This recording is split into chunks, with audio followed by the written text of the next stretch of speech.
Yo, what's up guys? This is Josh Rich TV and welcome back to my channel. Guys, kung bago ka pa lang sa channel ko, please subscribe to my channel and hit that tiny bell below para ma-update ka pag may mga videos na akong i-upload. Guys, meron lang akong i-share sa inyo kasi lagi siyang trending talaga siya ngayon dahil kahit sa balita na ano na siya. Guys, itong lalagyan ko ng hindi pwede, disclaimer lang hindi pwede mga bata dito kasi medyo creepy talaga yung mga ipapakita ko sa inyo na pictures or video kasi alam ko na balitaan na ng iba dito pero mostly talaga hindi pa. So kasi guys, worried lang kasi marami pa naman mga teenager o kabataan ngayon na gumagamit na talaga ng cellphone. So nakapag-decide ako na bigyan siya ng ngayon, bigyan ko siya ng oras para mapag-usapan natin. Kasi kagabi napanood ko sa balita na ang dami na palang batang nagpapakamatay nang dahil sa larong ito. Sa video game, paano napunta tayo video game? Dahil sa game app na to na tinatawag nilang Momo Challenge.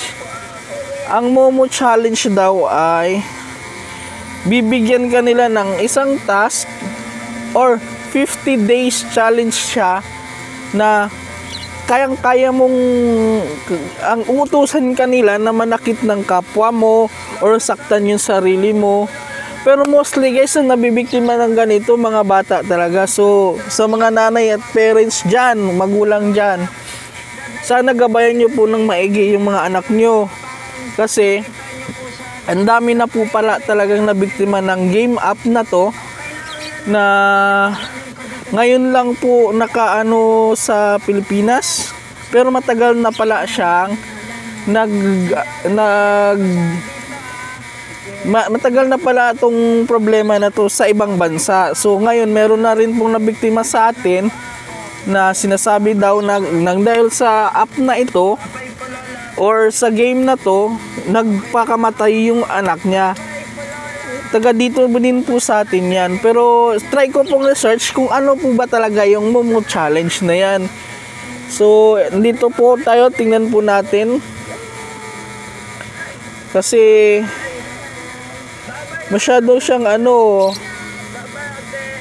hanapin ko siya.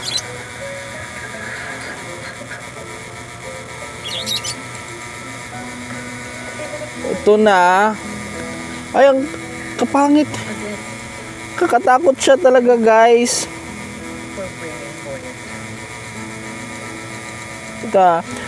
Ito yun guys, oh.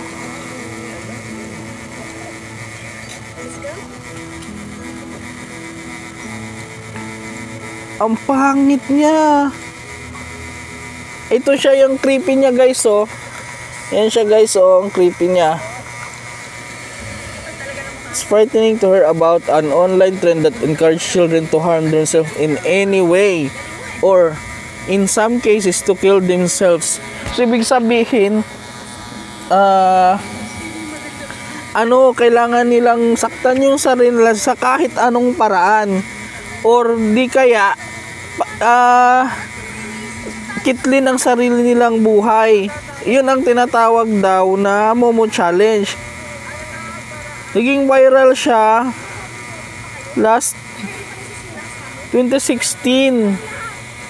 So ang dami na palang they're taking more helpful behavior like teaching kids about online safety overall.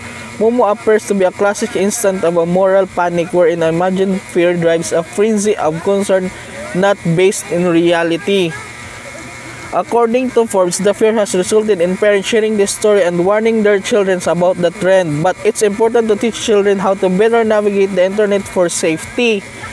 So guys, sa mga magulang daw, nagwa-warning na po na kailangan nyo po talagang gabayan yung mga bata nyo, lalo na po sa kasi meron daw po kasing kumakalat daw hearsay lang na meron daw kumakalat sa YouTube Kids daw na inaano nila, kumbaga naglalagay sila ng kaunting time doon na isinisingit nila doon sa mga palabas yung Momo Challenge daw na yun. So kaya kung hanggat maaari guys, wag na lang muna nating pawakin yung mga anak natin or mga anak nyo ng mga cellphone kasi ang ano talaga ngayon, halos kasi lahat na may cellphone, even na nag-aaral pa. So ang advice lang talaga ng lahat, sana mag-ano kayo muna, gabayan yung maigi yung mga anak nyo kasi ang dami talaga ang daming naglalabasan ayan guys yan siya, viral, PNP warns parents guys to monitor children. Kagabi lang to guys, the disturbing viral of Momo Challenge uses the sculptor of Kisuke Aisaiwa. So ito pala siya si Kisuke Aisaiwa. Yan siya guys, yan siya, yung Japanese ang ginamit nilang sa pag-create ng app na yon. Yan tingnan mo yung tsura guys. Ang creepy niya talaga. Ang laki ng mata. Oh my god. Pero suicide challenge warning game urging children to kill themselves. Ayan kasi ang sabi nila guys, may nagtry na isang YouTuber na nag-chat siya sa Momo Challenge na yan, na ang sabi niya, nalulungkot ako, gusto kong mapag-isa, gusto kong magaganyan-ganyan, kung ano sinabi niya. Tapos minute after guys, tumawag sa kanya ito, tinawagan siya kaagad. Yan, ito ang tumawag sa kanya. So guys, kung maaari lalo na mga bata ngayon, kay mga smartphones na ang gamit, kahit nasa elementary pala or nasa anong grade sila guys, baka kasi yung nangyari po sa atin dito sa Pilipinas, hindi niya alam na may nangyayari parang hindi maganda sa anak niya kasi bago nagpakamatay, wala naman daw silang napapansing kakaiba sa kanya, hanggang sa na lang nila nalaman nila nung namatay na meron pala siyang ginagamit na app sa cellphone. So maghanap tayo ng video guys, wait lang, para hanap tayo ng videos. Ay, ito siya guys, try natin to.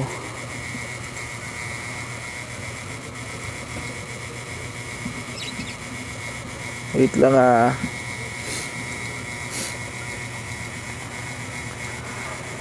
Ang pangit niya talaga guys, pangit niya,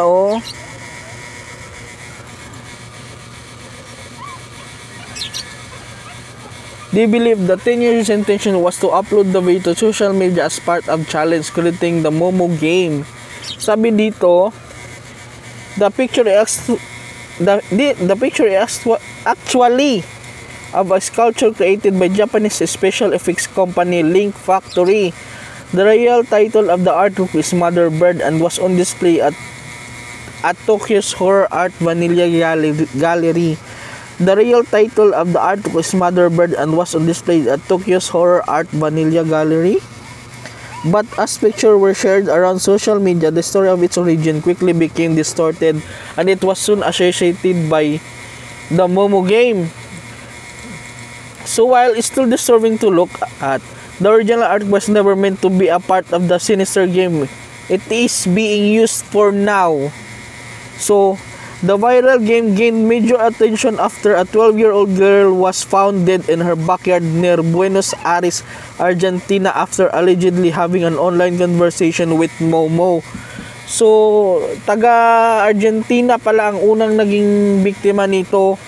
After examining the girl's phone, police are now questioning an 18-year-old. The girl allegedly meet on social media. Local media reports the phone has been hacked to find footage and WhatsApp chats. And now the alleged adolescent with whom she exchanged those messages is being sought, police said in a statement. They believe the teenager's intentions was to upload the video to social media as part of a challenge creating the Momo game for the suicide. So ito na siya. It's not the first game of its kind to target vulnerable teenager and threaten them. O yun. So, on the final day, the player is told to kill themselves, resulting in at least 130 deaths across Russia. Ay my God. Ang dami na palang napatay nito. So, yun lang guys, no? Ito siya, oh. Ito pa. YouTube app.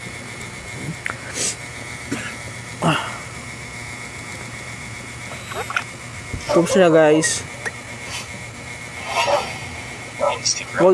Warning lang daw, huwag yung i-message sa WhatsApp yung Momo. Kasi madalas daw siya nakikita sa Peppa Pig na palabas sa YouTube Kids. Here's a look at where it started and what the origin is of that creepy photo. If you want to read about the Peppa Pig controversy, please see Heavy Story. Ito siya, oh. Ito pa guys. Ayan, oh. What's better than getting a Kaya mo guys, no? How about waking up at 3 a.m. to text Momo? What is up, everybody? Now, a couple nights ago, I played Momo the horror game. Yeah, there's a scary Momo game, apparently. I played that So game guys, with my friends, and suddenly... yun lang yung guys, no? Para sa kaalaman lang ng lahat. Please, gabayan nyo po nung maigi yung mga anak nyo. Kasi, nag-spread na pala talaga to ng husto. So guys, yun lang, no? Maraming salamat sa panonood. Thank you and God bless.